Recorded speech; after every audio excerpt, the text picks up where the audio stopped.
Hi everyone, welcome to the first episode of the Connect and Thrive show. I'm Crystal Hobbs with Reflective Marketing, and today I have with me Andrew King of Pull Apps Consulting and Development. So Andrew, you were actually, I think, the first person I even mentioned this idea to, so I'm pretty excited to have you here. Happy to be here. Thanks for inviting me. Should be a bit of fun. Excellent. So why don't you tell us a little bit about you and how you started your business? Yeah, so I'm a web and mobile app consultant. I also do some marketing work here in St. John's. I started my business. I essentially ran a kitchen cabinet business here in St. John's for about 8 years. I sold out of that around 2012 and essentially went looking for the biggest opportunities that I could find out there, and it seemed to me that mobile was the biggest one. Everyone had a phone in front of their face, so I started off building mobile apps for the consumer space, and in the last couple of years I went to the consulting route, doing them for local businesses, schools, things of that nature. Very cool. Yeah, I know. So we're different. all walking around with looking at our phones, and it was funny. I had a meeting with a client the other week, and she said her father's up in age, but he was like, "You need to get in the phone," and that's so true. Well, yeah, it's the piece of landscape that I think everybody has in common these days, and the way traditional media has been consumed has changed a lot. So mobile seemed like a really big opportunity in my mind, and I took off running after it. Yeah, awesome. Yeah. Hello to everybody tuning in live. Feel free to pop a question in the comments below. We'd be happy to answer those live. So Andrew, I know you just did a super cool project with Newfound cabs to do an app for them. Why don't you tell us a little bit about that? Sure. So the idea for the app didn't really originate from me. It came from the owner of Newfound cabs. He was actually visiting a guy who owns a taxi stand in Florida, and through the course of sort of an hour-long meeting that he was sitting down having a chat about business, he finally said to him, like, "Why isn't the phone ringing here?" And he said, "Well, we've had a mobile app that we've been using for 2 years, and now we don't get phone calls anymore. It's all done through an app and a digital dispatch system." So I've got a company in the Genesis Center as well, and they actually connected me with Newfound cabs. A couple of phone calls later, I was building an app and a dispatch system to help things out, and it's a pretty cool little project. Yeah. For Newfound, it was something that they're a pretty forward-thinking company. They're really leveraged with the accessibility community. They were the first company in St. John's to have debit and credit machines in all the cabs, so they're sort of constantly trying to push the limit and raise the taxi industry to a higher standard, which is pretty cool. So it was a real fun project to work on. Yeah, and since you told me about it, actually, I've used the app a number of times, and it's just I've seen you using it. As well as many other people. That's the funny part about building a dispatch system. You can actually see your reach go out and see if anyone's full of it or not. I've used it, and you actually see the orders come through all the time. So cool. It's cool. Yeah. So I saw some really hilarious and creative videos come up to promote this. Can you tell us how you went about promoting the Newfound cabs app? So with Newfound, so when I first started working with them, I found out, like I said, that they're a pretty forward-thinking company, but living in St. John's, I wasn't really aware of all the stuff they were doing. So knowing that, number one, we had a demographic that we were looking for in terms of younger people that are willing to accept technology, I was trying to figure out a way that I can get people to engage with this brand and download the app and start using it. So my experience in traditional marketing from running the kitchen cabinet business was generally pretty poor. Like, I found that a lot of the traditional methods out there were sort of a blanket technique where you'd throw a general message out on print, a billboard, radio, or TV, and you weren't getting hot leads, you weren't getting the qualified people. So Newfound had been engaged in a lot of that traditional stuff with radio and print, and I pushed them towards social. So I figured that social would be a better bang for your buck, as well as having a better finger on the pulse of the demographic that we were looking for. So they had 50 Facebook fans, I think, when we started, so it was really starting from the ground up. We decided to promote it with video, to do mobile app install campaigns. I knew that video sort of converts 10 to 1 over like a static or a regular creative. Totally. So again, I was looking for a way to get in and sort of connect with the younger people that I thought might want to use this app. So long story short, we enlisted Donnie Dumpy, who's like the local YouTube star. Some of his videos have over 1 million views. There's a couple of albums. His movie won a couple of awards here in Canada. So we figured he had a pretty good finger on the pulse for what we were doing. And Newfound luckily took a leap of faith in me to go and shoot a bunch of these videos that we had to ensure creative value for the brand, but were also funny for the viewers. Yeah. So we went and shot a bunch of videos. The very first one that went out actually ended up going viral, which was a pretty cool thing to be involved in. So we had a goal of getting 30,000 views on that video. I figured it was going to take a couple of weeks, as well as a couple dollars in ad spend. Long story short, we got the 30,000 views in about 2 hours. All Wow. organic traffic. It just started being shared around. So the app, thousands of people are using it right now. That video that went viral topped out about 175,000 views. The other series that we've done too, I think we're at about 320,000 views overall in the videos, and we've got another one coming out on Monday. And the real cool thing that I found about it was that, we shot all this stuff and did it for a cost similar that I paid for a TV campaign for 2 weeks, that would just go away. And we have 5 months worth of content, and it's continuing to grow. So it's been really fun campaign to be involved in, and real great success. Yeah, that's amazing. Thanks. Super cool. So I know we've got a couple people tuning in live. So I see Beth and Amanda, hello, and Michelle. Beth says, I saw the video and watched the full thing. It was great. Yeah, I loved all of them. I've been sharing them. I loved the response we got from them. It was a lot of fun to make them as well. You know, it was probably the most fun I ever had on a work day, I gotta say. Yeah, totally. Cool. So, yeah, I guess obviously it makes sense for a cab company to have an app. What other kinds of businesses do you think an app is appropriate for?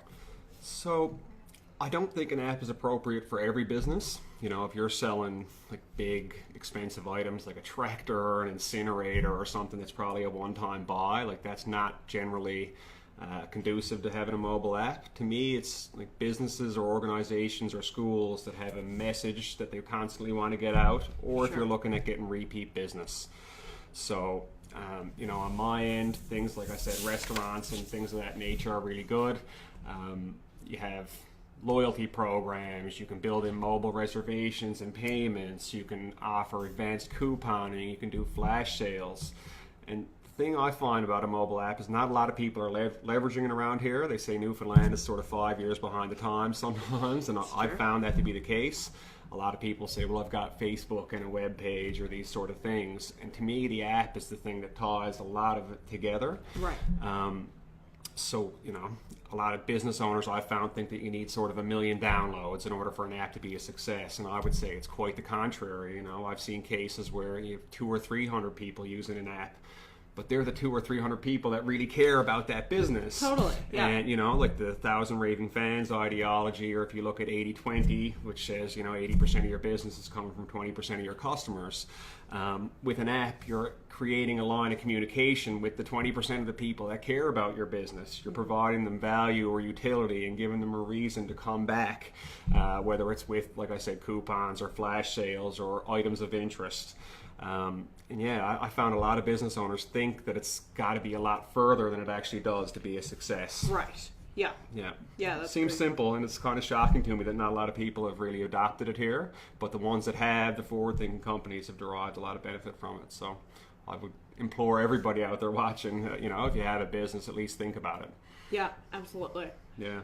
Cool. So I see Beth here says, she had no idea that you were behind the video and app campaign. So she says props to you. Thanks. Yeah, it's a little bit different. So usually I'm just doing technology stuff, building websites and apps. So it's a little bit fun to get creative. And I think you kind of got to do that with social and stuff these days. It's advertising to me in a lot of cases has become sort of the same smear of stuff. So if you think outside the box, not everyone's going to use Donnie Dumpy as a spokesperson, but taking that sort of angle where you're really thinking about who your target market is and doing something that's going to make people laugh or get engaged with your brand is always going to drive some more results. Yeah, absolutely. Cool. Yeah, and I like your point too that apps don't necessarily fit every business, because I think, we all read all these articles and it's like, oh, you need to have an app and you need to have Facebook and you need to do LinkedIn and Instagram and Snapchat, and it can definitely be overwhelming. And that's what confuses a lot of people to me, is like there's so many different mediums that have grown in the last 4 or 5 years to promote your business that business owners in a lot of cases, I know when I ran my cabinet business, you can't see the forest through the trees. You're busy and there's all this new stuff coming at you. But again, the thing to me is that the app ties it all together, so you can really engage your social community, you can push your email marketing list, you can do things like online reviews, you can have contests that actually work and don't cost very much money because you're pushing them out to the people that care about the brand. Yeah. So to me, it's the thing that ties it all together, and it's shocking to me in a lot of cases where people say, I've got a website and Facebook, and it's like, yeah, well, in my opinion, that's not enough. You need to be doing the extra step and having the right strategy going forward for it to be successful. Yeah, absolutely. Yeah. So if somebody's considering doing a mobile app, what do you think they need to, what questions should they be asking, or how should they be figuring out their strategy? So to me, I guess, the things they should be considering or asking themselves is, number one, do they have the commitment to follow through with it? I've seen lots of businesses here and abroad sort of fart out an app and expect that it's going to do something for their business, and without actually committing to thinking about your customer base, ways that you can provide value, what are the most common services that you're offering, and how can you use that to spur more business? Mm-hmm. If you're not committed to doing that, then don't build an app. It's a waste of your time. Yep. Like, this is an investment in your business first and foremost. It is going to be an outlay of money up front, but it can actually reduce your marketing costs over time. Right. Because unlike a campaign, this isn't a tactic. This is a tool that can be used for years. So yes, you do have to outlay a bit of money to get it going. But it's, the commitment to having a strategy and saying, what is putting asses in seats at my business, or what is bringing people back to the doors? Right. And used in that way, it can be super beneficial for a business. And, looking, is the business right for it or not? And I think that a lot of people don't think it is, and they're sadly mistaken. Yeah. Yeah, and I like that too. It's a tool, not a tactic. Yeah. So it's not something you can just kind of create and then set and forget about it. You have to actually and that's use what was it. So great about working with Newfound, is that, number one, it was so, instead of me sort of pushing it on them, it was their idea and they were willing to push it. And the results that we've gotten as a result of that have been pretty astounding. We changed behavior in St. John's. We have thousands of people using this now when formerly there wasn't even this option. And it's because they committed to it. They did the right contesting. They got the right person involved, strategized properly, and it's growing every single week as a result. And I think any business could employ the same thing, the proper strategy. Yep, absolutely. Yeah. All right. So we have another comment here from Michael Pinn. Hi, Mike. Andrew, would love you to reach out to me when you have some free time. We'd love to work on an app for Frontline Action. How Sounds about good to it? Me. I should be doing more of these Facebook Live videos. I told Andrew before we went on this that I'm going to make him addicted to Facebook Live now, since this is your first one. Yeah, so. It's my first time. So yeah, Michael, I'll definitely reach out. I think we'll put some contact info in the comments now when we're done. So yeah, we'll definitely have a chat on it for sure. Awesome. All right. And if anybody else has questions or comments, please feel free to chime in. This is, meant to be an informal chat, and we love to get questions from you guys.